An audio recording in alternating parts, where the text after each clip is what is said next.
Hola, ¿qué tal? Muy buenos días. Yo soy Laura Valdés, en suplencia de Rosy Aguilar, titular de este programa de los asesores. El día de hoy tenemos casos en materia penal que los vamos a tratar a través de nuestros expertos en el tema. Bueno, antes de darle la bienvenida a nuestros invitados, los invitamos a que nos manden sus mensajes al 449-185-1219, así como a través de las redes sociales, tanto en Facebook como en YouTube, Radio y Televisión de Aguascalientes. El día de hoy, nuestros casos serán encaminados a ayudar a las personas que nos planteen sus dudas e inquietudes en materia penal, aquella materia que está relacionada con las conductas u omisiones que la propia ley considera que son delitos. Y bueno, muy buenos días tengan ustedes. Es un gusto tenerlos aquí en este programa de los asesores. Licenciado Alan Zamarripa. Un gusto. Bienvenido. Estar aquí nuevamente. Licenciado Caleb de Anda. Hola Laura, qué gusto verte. Bienvenidos. Y licenciado Salvador Mercado. Muchas gracias por la invitación. No, al contrario. Muchas gracias por apoyarnos a llegar a más personas y a resolver los casos a través de su conocimiento y a través de su asesoría. Bueno, si les parece, vamos a nuestro primer caso y dice así: hola, muy buenos días. Hay un hombre que es un ratero que se ha querido meter a varias casas de la estación. Ya lo han detenido varias veces y lo sueltan. Él todo el día asiste en las calles Zoila Cárdenas y Virrey de Mendoza. Anota en una libreta a qué hora llega cada uno de los vecinos. Ojalá nos puedan ayudar. ¿Qué podría hacer esta persona? Porque a lo que nos está comentando todavía no se consuma como ninguna conducta, pero existe el temor de que esta persona pueda llegar a hacer algo. Vamos con usted, licenciado Caleb. Mira, es una duda muy recurrente el hecho de que la gente sea procesada por las autoridades y que al día siguiente o los 2 días los vemos en la calle, no obedece tanto un tema de impunidad. Es un fenómeno que pudiera derivarse en primero de la ausencia de denuncias de la gente, es decir, a veces que aunque un policía aprenda a alguien con la flagrancia, si no existe alguien que promueva una denuncia y que además acredite una afectación a su patrimonio, a su persona o a sus bienes, pues la autoridad va a tener que dejarlo salir. Por otro lado, existiendo la denuncia, también existen medidas alternativas que concluyen los procedimientos penales de forma anticipada o que pueden llegar a tener una resolución que no necesariamente resuelve de fondo. Por eso es de que habitualmente llegamos a ver a gente que consideramos como reincidentes o personas que catalogamos socialmente como delincuentes, que entran y salen, inclusive hasta del penal, pero se debe a estos fenómenos. No necesariamente significa que vaya a ser impune. En muchas ocasiones lleva un procedimiento en libertad, cuando llega su sentencia, ya ahora sí es cuando paga con prisión, si me permite la expresión, claro, de lo que ha cometido. Y aquí, bueno, algo que dice, ya lo han detenido varias veces y lo sueltan. ¿Esto a qué se debe? Aquí hay que analizar más que nada la situación de por qué ha estado detenido y si dentro de que está detenido trae una medida cautelar. Casi siempre, de manera general, les pone la medida cautelar de no volverse a acercar a ese lugar, si es que fue en este caso un robo, no volverse a acercar a ese lugar. Lo que debe hacer aquí la gente, debe de haber mucha comunicación entre los vecinos, toda vez que estoy escuchando que es una persona que ya tienen identificada. Exacto. Y dar vista a la Secretaría de Seguridad Pública, ¿para qué? Para que en su momento mencione que está incumpliendo con esa medida cautelar de no acercarse al lugar y como consecuencia de ese incumplimiento puedan ponerle una medida cautelar más severa, que en este caso puede ser hasta una medida privativa de la libertad, que es la cárcel. Entonces, esa es la situación que llega a suceder. Muchos piensan que es una puerta giratoria, que así como entran, salen, pero yo creo que debemos de darle ese seguimiento a todo ese tipo de asuntos. ¿Para qué? Para empezar a poder paliar la impunidad que hay dentro de esas personas. Muchísimas gracias, licenciado. Si les parece, vamos con un tercer caso. Vamos con usted, licenciado Salvador. Hace 8 meses, mi hija perdió la vida en un accidente carretero en el estado de Puebla. En aquel entonces, por el estado anímico en el que me encontraba, aceptamos los servicios de un abogado de ese estado. Ahora ya no tenemos tanto contacto con él. Solo nos dice que el asunto en contra del trailero, que fue el que provocó el accidente, se encuentra en el área de mecanismos alternos, pero no se resuelve nada. Mi pregunta es si en realidad se tarda mucho el proceso. Tengo miedo de que el abogado se quede con la indemnización para mi nieta. ¿Qué debo hacer? Vamos con usted, licenciado. Sí, mira, vamos partiendo de una situación. De este caso en particular, yo pudiera apreciar que el abogado no necesariamente es que pretenda quedarse con la indemnización, sino que este tipo de delitos, al ser un asunto culposo, es decir, que fue un accidente, amerita que se agoten estas salidas alternas. Nuestra Constitución, y derivado a la reforma al sistema de justicia penal, prevé que en este tipo de asuntos se debe de privilegiar la reparación del daño. En este caso, pues es un asunto desafortunado donde pierde la vida una persona. Sin embargo, la ley, pues en determinados casos es muy fría y prevé cierto tipo de indemnizaciones. En este caso, la persona, en este caso la ofendida, pudiera estar en condiciones pues de cambiar de abogado, que se le designe uno público, o en su caso, por medio del abogado particular, solicitar que este asunto se judicialice, es decir, que pase con un juez de control, porque también está el supuesto de que el responsable no tenga la intención de reparar del daño. Estos mecanismos se rigen bajo un principio de voluntariedad, es decir, las partes deben de estar de acuerdo. Entonces, ese sería como que el esquema general. Y, licenciado Caleb, estos mecanismos alternos de solución que nos están planteando en esto, ¿tienen alguna duración determinada que usted nos pueda decir? ¿Es solamente el proceso puede estancarse en cierto tiempo en esos mecanismos alternos y posteriormente judicializarse? ¿O no hay un tiempo determinado para estos medios alternos? Mire, se lo contestaré diciéndole que no existe un tiempo, pero sí que existen condiciones. Es decir, ¿cuáles serían esas condiciones? Pudiera pasar de que desde la primera cita se logra un acuerdo y se archiva la carpeta en definitiva como un asunto totalmente concluido. Pudiera pasar. Pero también hay otros casos en los de que las negociaciones, o desde el principio, alguno de los dos se niega a la negociación y prefiere que un juez resuelva en la etapa de juicio o encontrar una medida alternativa durante el juicio. O también pudiera pasar de que en las negociaciones, en el estira y afloje, cuando se quiere establecer un monto, cuando ambos quieren negociar, pero la prestación a alguno le parece incómoda, el otro también, pudieran haber tantas negociaciones como se requieran. En las fiscalías, al menos en la de Aguascalientes, hemos tenido la muy grata sorpresa. Hay facilitadores muy bien capacitados para la negociación de esta clase de reparaciones del daño, como dice Chava, que es lo que se privilegia. Y la sustanciación, pues pudiera ser desde la primera sesión, en la que ambos o se niegan o llegan a un acuerdo, o pueden haber tantas necesarias para afinar detalles.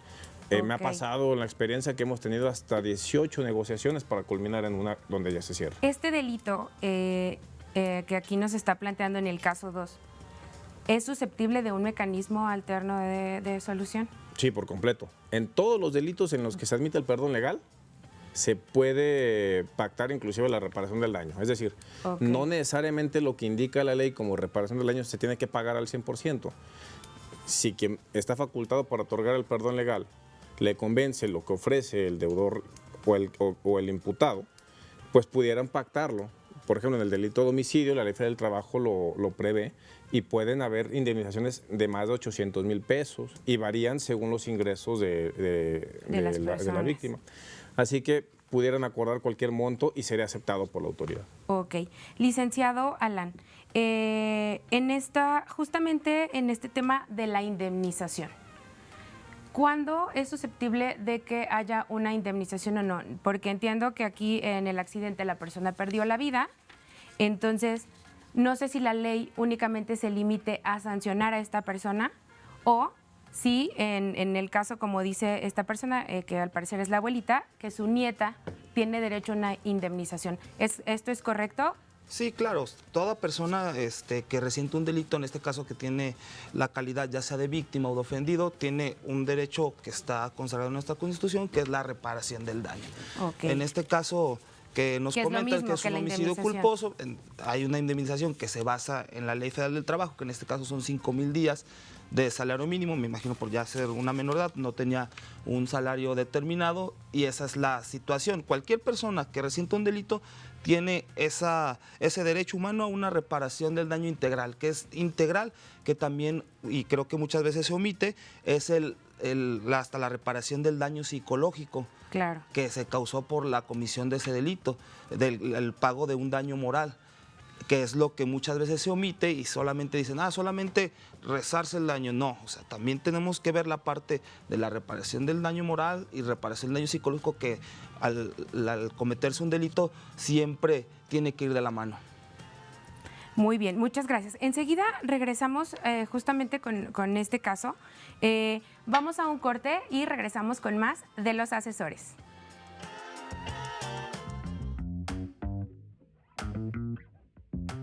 No puedo denunciar en virtud de que la ofensa como tal no constituye un delito. Si se constituyera una amenaza, una advertencia en causar un mal a esa persona, sí pudiera ser delito. Una simple ofensa a través de redes sociales no constituye delito.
Y bueno, ya estamos aquí de regreso en Los Asesores. Les recordamos que pueden mandarnos sus mensajes al 449-185-1219 para que podamos resolverle todas sus dudas en materia jurídica a través de nuestros expertos. Y si les parece, vamos al tercer caso. Tuve un altercado con un sujeto muy agresivo. En un estacionamiento, el sujeto quiso meterse en un cajón, pero como yo estaba distraída, no me percaté de su presencia. Total, comenzamos a discutir y llegó un momento en el que esta persona, en su poca paciencia, me comenzó a agredir físicamente. Si no hubiera sido por las personas que estaban en el lugar, yo creo que me hubiera matado. Tuve lesiones graves en la cara y el sujeto fue detenido, pero tengo miedo que salga y me haga algo porque me amenazó de muerte cuando se lo llevaban. ¿Qué puedo hacer? Y creo que acaba de pasar hace muy poquito con un influencer, si no me equivoco. Entonces, alguien que quiera... Mira, es un tema muy interesante y obviamente cada caso es distinto, entonces no podíamos comparar lo que sucedió con el influencer, pero bueno, aquí lo primero que tiene que hacer esa persona es presentar su denuncia de hechos. Ya será el Ministerio Público el que determinará si se pudiera actualizar alguna figura delictiva. De primera cuenta, pues claro que está el delito de lesiones, y como la narrativa que nos hace la persona, pudiera inclusive también actualizarse un delito de amenazas. Si estas lesiones se desprende que pudieran haber puesto en peligro la vida, se pudiera actualizar una tentativa de homicidio. Le digo, no podemos comparar con lo que sucedió con el influencer, es un caso que está en boca de todos, pero de primera cuenta el Ministerio Público, con los datos de prueba que se allegue, inclusive saber si hubo testigos en este caso en particular, se pudiera actualizar, como se insiste, en una tentativa de homicidio o en su caso unas lesiones calificadas dependiendo la gravedad, y a esta persona claramente, como nos comentó el licenciado Alan, le corresponde también una reparación del daño. El tema del influencer se volvió un asunto muy mediático, una justicia mediática, para no andar mucho en esta situación. En la humilde opinión mía, considero que en ese caso en particular el video es muy objetivo, en el sentido de que efectivamente es un caso atroz, injustificado, y merece una sanción. Inclusive la medida cautelar, por lo poco que conozco del asunto, se encuentra justificada la prisión, pero de eso a que se desprenda del video, insisto, yo no tuve la oportunidad de conocer la carpeta de investigación ni conocer lo que se narró ante el juez. De lo que se aprecia en el video, la conducta del influencer, del sujeto masculino, cesa previo a que terceras personas lleguen al lugar. En ese caso en particular, lo que se ha difundido en medios, las lesiones no ponen en peligro la vida. Desafortunadamente, las instituciones luego también se vuelven un poco mediáticas por el hartazgo social de este tipo de personas que piensan que por tener suficiente poder pueden hacer lo que quieran, pero a final de cuentas estamos en nuestro país ante un derecho penal del acto. Es decir, a la persona se le va a juzgar por lo que cometió y no un derecho penal del autor, que es por lo que la persona pudiera hacer. No sé mis compañeros qué puedan Licenciado Alan, opinar. justamente en este mismo caso, dice que si no hubiera sido por las personas que estaban en el lugar, la hubiera matado. Estas personas que estaban ahí como testigos, dentro del proceso penal, ¿qué implicaciones pudieran tener o cómo pudieran coadyuvar por ahí con el Ministerio Público o ya dentro del proceso? Sí, mira, en un primer momento, como ella lo narra, todavía faltaría, como menciona el licenciado Mercado, faltaría ver un poquito más del contexto del asunto, pero estaríamos en un caso de tentativa de feminicidio. ¿Qué es qué es el rol que tendrían aquí las personas que intervinieron para que cesara esa agresión? Son testigos y que se llaman presenciales de los hechos. Ellos, su actuación es que el Ministerio Público les recabe una entrevista y aparte tienen la obligación de rendir esa entrevista ante la gente del Ministerio Público, porque de ahí van a hacer una investigación y de esa investigación es donde ya se llevará a cabo, si el Ministerio Público cree que se pueden recabar elementos para judicializar la carpeta. Judicializar es que dice el Ministerio Público, ¿sabes que tengo elementos para yo decirle a un juez penal que esta persona pudo ser probablemente responsable de un delito? Y es cuando van con el juez y el juez ya determina, y es muy importante esta situación, si vincula o no vincula proceso.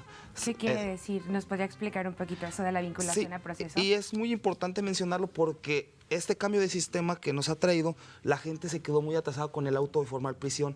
Ese ya no existe. Bueno, sí existe, pero si tienes un asunto de antes de que se implementara el nuevo sistema. La vinculación a proceso es que el juez vio dentro de las pruebas que se ofrecieron que hubo probabilidad de que tú cometiste un delito. Y es cuando se emite esa vinculación. No quiere decir que seas culpable, es que hay una probabilidad de que se pudo cometer ese delito, pero no quiere decir que seas culpable. ¿Y esa vinculación a proceso siempre es con detenido o puede ser una vinculación a proceso sin detenido? Bueno, esa es una pregunta muy, muy interesante, porque todas las personas tienen mucho miedo al momento de pisar un juzgado penal y dicen, no, es que ya me van a detener, ya me voy a ir a prisión. Aquí la situación es que si te vinculan a proceso hay una consecuencia o no puede haber ninguna. ¿Por qué? Porque el juez debe de mediar si el Ministerio Público acredita que se impongan medidas cautelares. ¿Qué es una medida cautelar? Es como una garantía de que no se va a molestar a la víctima, de que la persona que se acaba de vincular no se va a sustraer de la acción de la justicia o que no va a obstaculizar el procedimiento. Eso es lo que nos lleva a garantizar una medida cautelar, que la más gravosa que tenemos actualmente es la prisión preventiva. Muchísimas gracias. Se nos está acabando el tiempo. Vamos a ir a un cuarto caso para poder abarcar a más personas. Dice así: mi hijo fue detenido por estar dentro de una riña campal con chavos de otro fraccionamiento. Cabe hacer mención que, según me dice mi hijo, los otros sujetos comenzaron el pleito. Entre ambos grupos se comenzaron a lanzar piedras y ladrillos. Cuando llegó la policía, todos salieron corriendo, pero detuvieron a 4 chavos, entre ellos mi hijo. Ahora le quieren cobrar todos los daños de los vehículos y casas que se hicieron durante la riña. Dice mi hijo que él no lanzó nada, solo se cubrió. ¿Qué puedo hacer? Me da miedo que lo metan a la cárcel. Está a meses de cumplir la mayoría de edad. Licenciado Caleb, vamos con usted. ¿Qué puede hacer esta mamá Gracias. preocupada? Mira, aquí tenemos 2 temas que no hay que perder de vista. Uno se llama responsabilidad correspectiva. Es cuando varias personas participan en un resultado, pero no se le puede imputar exactamente a cuál hizo qué cosa. Todos serían solidarios para la reparación del daño, es decir, los que encuentren y los que agarren. Lo mejor que él puede hacer es incluir más en su deuda, es lo mejor. Y segundo, siendo menor de edad, también resulta responsable del pago de la reparación del daño su mamá y su papá, quienes ejercen la patria potestad. Es decir, toda esta deuda que se generó, aunque de primera instancia pareciera injusto que solamente recayera entre esos 4 y sus padres de los que fueran menores, pues la realidad es de que también ella, al permitir que su hijo participe en esos eventos, pues también tiene responsabilidad. Entiendo que es incómodo, pero de qué es.